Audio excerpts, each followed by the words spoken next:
안녕하세요. 찰리브라입니다. 오늘 3.1절이더라고요. 그래서 오늘 좋은 휴식 시간들 가지시고 뭐 불안불안한 세계 정세이긴 하지만 분명히 긍정적으로 어느 순간 풀려갈 거라고 저는 생각을 해요. 그래서 일단 첫 번째, 코인 가격이 지금 좀 찔끔 올라가기 시작을 했어요. 그렇게 크게 올라간 건 아니지만 근데 이게 왜 올라간지는 아시죠? 그러니까 러시아와 우크라이나가 평화 협정에 관해서 회의를 했는데 일단 1차 회의에서 결렬돼서 2차 협상 기대감으로 현재 지금 상승하고 있어요. 그러니까 기대감으로 상승한다는 얘기는 2차 협상이 2일 내에 될 거다, 뭐 3일 내에 될 거다, 뭐 이런 얘기들이 있는데 서방 외신에 나온 뉴스로는 2일 안에 날짜가 잡힐 거다. 2일 안에 다시 2차 협상이 있을 거다는 얘기가 있어요. 그래서 만약에 이게 2차 협상에서 결렬이 되면 또다시 박스권 하락으로 또다시 아마 치달을 가능성이 높아요. 그리고 공중파에 나오는 뉴스들, 전면적인 걸 보면 러시아가 물러난다는 얘기가 되게 많은데 이게 미디어도 되게 필터링해서 가려서 봐야 되는 게 한국 미디어, 전체 미디어에서 얘기해 주는 거랑 그러니까 우리가 보지 못하는 어떤 그 미디어를 보고 이렇게 판단을 해보면 또 틀리더라고요. 그래서 러시아는 러시아 군과 전차 기갑사단을 전면적으로 또다시 앞쪽으로 좀 전진 배치하고 벨라루스에서 회의가 진행이 됐는데 벨라루스에다가 러시아 핵에 관해서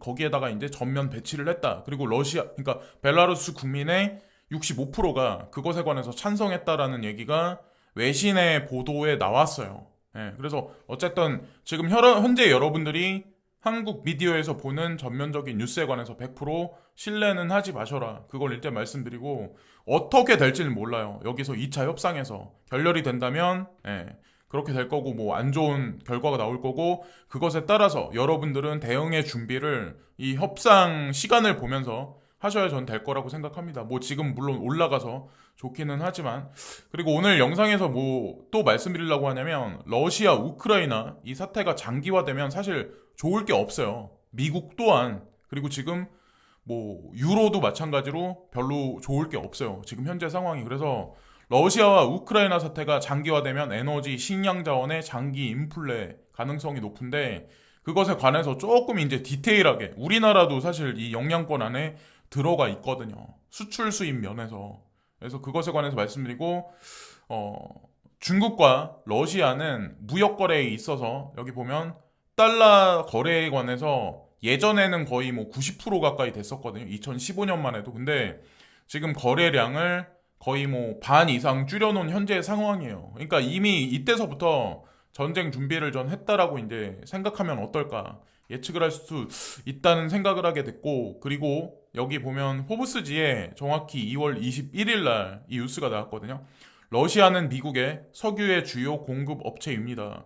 그러니까 미국이 여러분들 아시는 사실로는 그냥 다른 나라에 뭐 석유를 수출한다. 그렇게 이제 보시지만 이 뉴스를 보시면 아마 아실 거예요. 지금 현재 어떤 현실이 있는지. 러시아는 세계 최대의 석유 생산국 중 하나입니다. 그래서 러시아는 원유 및 천연가스 응축수를 하루 1010만 배럴 생산했다. 이는 1130만 BPD로 미국에 이어 2위를 차지한 좋은 기록이다. 사우디아라비아는 930만 배럴로 3위이다. 근데 여기서 이제 중요한 게 나와요. 그러나 미국도 러시아나 사우디아라비아보다 훨씬 더 많은 석유를 소비를 한다. 석유 생산에서 미국이 그러니까 1위이긴 하지만 더 많이 소비를 한대요. 그 결과 미국은 원유 순수입국이고 러시아와 사우디아라비아는 주요 원유 수출국입니다. 이는 또한 미국 경제가 유가 충격에 더 취약한 반면 유가 상승은 러시아와 사우디아라비아의 순이익이 된다는 것을 의미합니다. 러시아가 우크라이나를 침공할 경우 유가에 5에서 20달러의 프리미엄이 붙을 것이라고 다양한 발언자들이 제안을 했었다.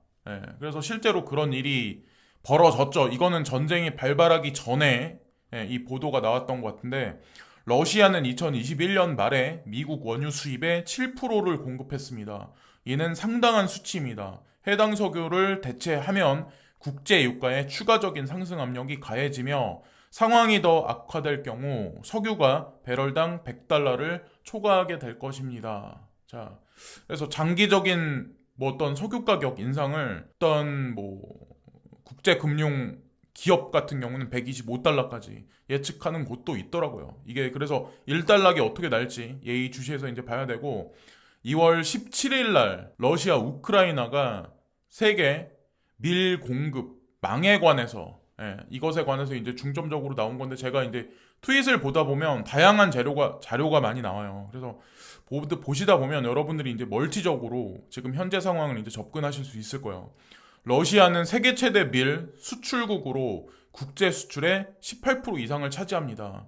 그래서 2019년 러시아와 우크라이나는 전 세계 밀의 4분의 1 이상 25.4%를 수출했습니다. 근데 이런 두 국가가 지금 분쟁 사태다. 그러면 어떻게 될까요?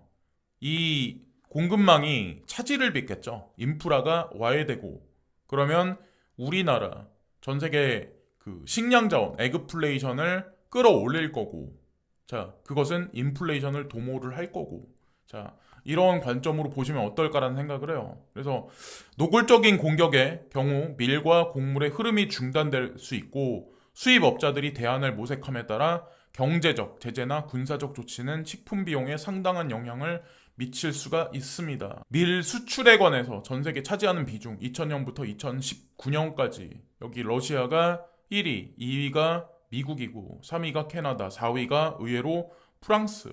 프랑스가 의외로 농지가 상당히 많아요.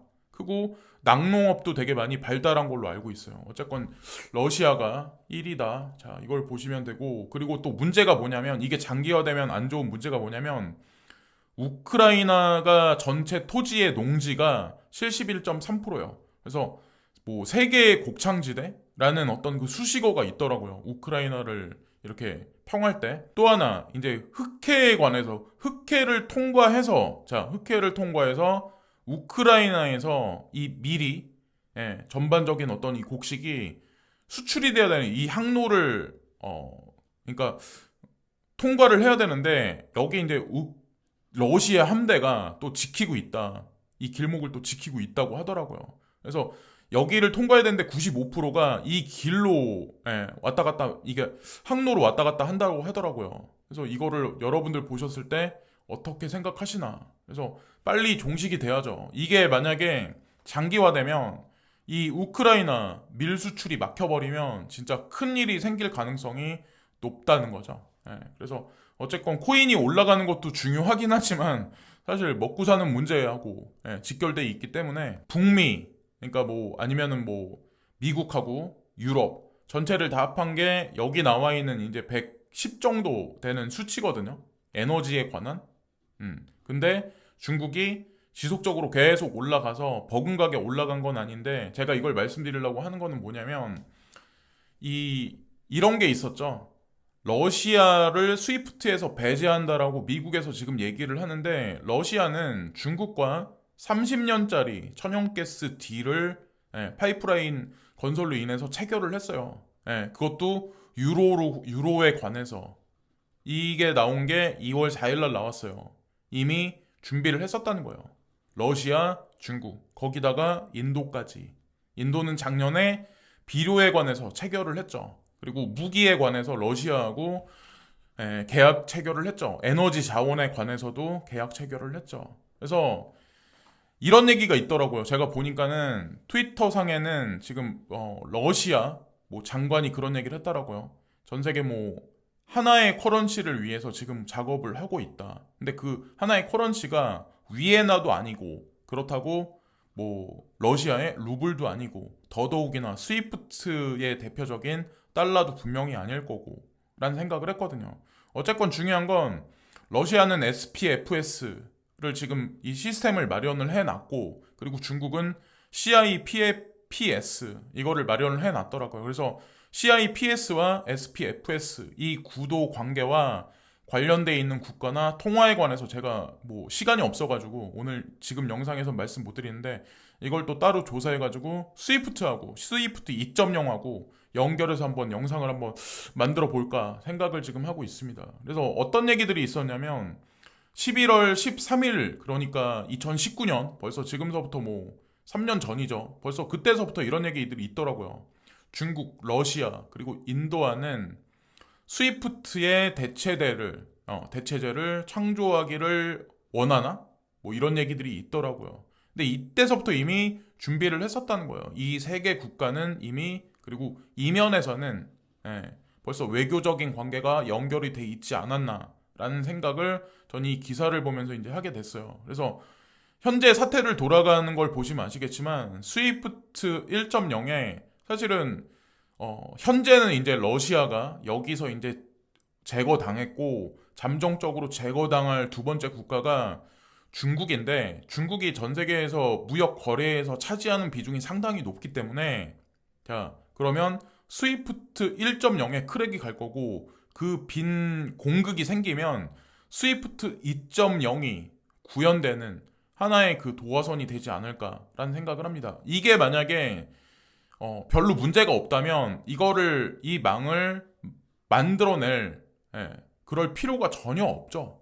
그래서 그런 관점으로 보시면 어떨까라는 생각을 하게 됐고, 이베이가 곧 암호화 결제 옵션 추가할 것이라고 CEO가 얘기했다. 그래서 3월 10일 날 뭐 오피셜하게 발표를 할 수도 있다라고 얘기가 나왔더라고요. 뉴스에는 또 그렇게 나왔어요. 그래서 한다는 얘기가 아니라 할 수도 있다라고 또 뉴스가 또 장난치듯이 그렇게 나왔고, 네오에 관해서 네오 사용자는 중국의 강력한 암호화폐 단속에도 불구하고 프로젝트를 유지한 이유를 설명합니다. 그래서 코인텔레그래프에 이 얘기가 나왔더라고요. 그래서 뭐 호재거리 뉴스는 나오는데 가격 상승이 없으니까 아마 많은 분들이 아마 던지신 분들이 아마 되게 많을 텐데, 뭐 정체가 뭔지는 모르죠. 근데 어쨌건 중국 정부는 이미 BSN 망을 만들어냈고 BSN을 통해서 네오로 NFT를 찍어내겠다 공식적으로 이미 발표를 해놓은 상황이기 때문에, 저는 뭐 그냥 안정적인 마음으로 그냥 펌핑이 일어나면 매도하실 거만 그냥 마음의 준비를 하시면 전 될 거라고 생각하고,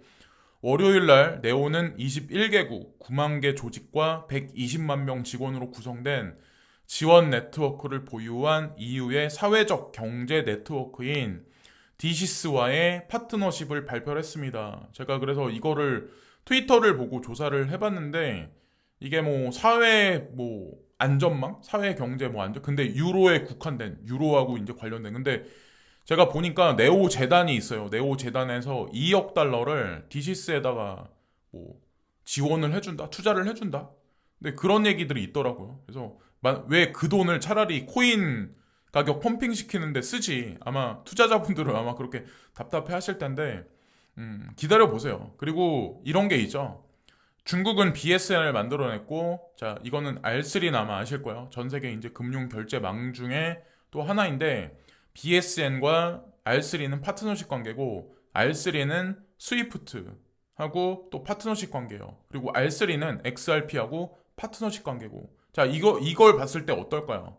미국과 중국은 이면에서는 사실 이 스위프트 2.0을 구현하기 위해서 지금 잠재적인 준비를 하는 게 아닐까. 요것만 보면 사실 알 수 있다라고 저는 생각하고, 이거는 찍어다 붙이는 게 아니라 제가 이걸 말씀드리고 여러분들이 또다시 한번 조사를 한번 해보세요. 그러면 더 확신이 생기시지 않을까라는 생각을 했고, 아까 제가 초반에 이제 말씀드렸다시피 인베스팅닷컴에 러시아 장관이 우리가 무역을 위한 디지털 하나의 세계, 하나의 통화를 작업 중이라고 말합니다. 그래서 이게 달러도 아니고 유로도 아니고 위에나도 아니고 루블도 아닐 것이다 라고 이제 전 생각을 합니다. 자, 그리고 연준의 금리에 관해서 자, 의원들이 지금 이제 무슨 얘기를 하면, 예전에는 0.5%까지 올라가는데 80%의 사람들이 지지를 했다면, 지금 현재는 얼마 전에 제가 영상에서 말씀드렸을 때는 13%라고 기억을 하는데 지금 현재는 9%까지 하락을 했네요. 그러니까 대부분의 연준 의원들도 0.50%까지 올리지 않을 거다고 지금 예견을 지금 하고 있는 거고, 0.25% 인상을 만약에 발표한다라고 하더라도 시장에는 아마 오히려 호재로 작용할 가능성이 높고, 만약에 0.25%도 아니고 금리 인상에 관해서 연기한다면 그것은 또한 엄청난 상승을 도모하지 않을까라는 생각을 합니다. 자, 그리고 러시아 우크라이나 뭐 평화 협정이 뭐 지금 되고 있는데 뭐 이게 세컨 라운드로 넘어갔다. 뭐 이런 2차 협상. 그래서 아까 제가 말씀드렸다시피 평화 협상이 완전히 진짜 이게 된 게 아니라 기대감이기 때문에 자 어쨌건 지금 급등락을 계속 반복하고 있고 대응의 준비를 하셔야 된다고 생각하고 댓글을 달아주신 분 중에 이더리움 2.0이 이더리움 포스가 연기된 게 아닐까 저한테 이제 물어보시더라고요. 근데 제가 이런저런 뉴스를 다 찾아봤거든요.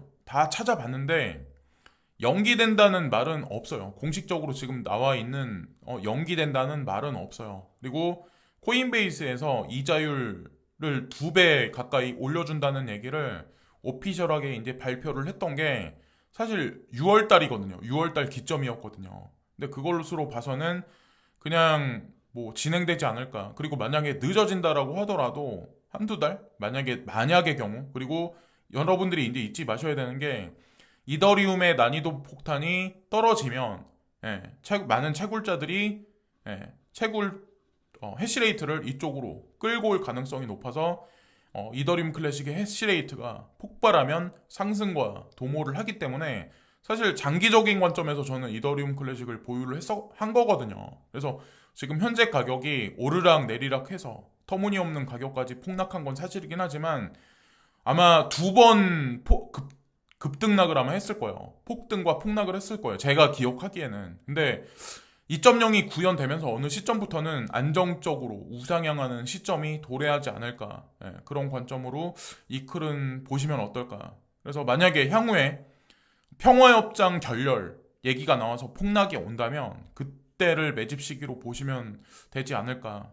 그리고 만약에 그냥 지속적으로 상승한다면 어느 시점에서 익절은 뭐 10% 내지 20%의 익절은 하시되 나머지 부분은 6월달 아니면 올해 말 좀 중장기적으로 아니면 2025년까지 중장기적 관점에서 좀 수익 실현을 조금 장기적인 관점에서 충분히 봐도 안정적인 코인이기 때문에 그렇다고 이제 생각을 합니다. 자, 그래서 이것을 끝으로 오늘 영상도 마치겠습니다. 오늘 즐거운 하루들 보내시고 오늘도 진심으로 감사합니다.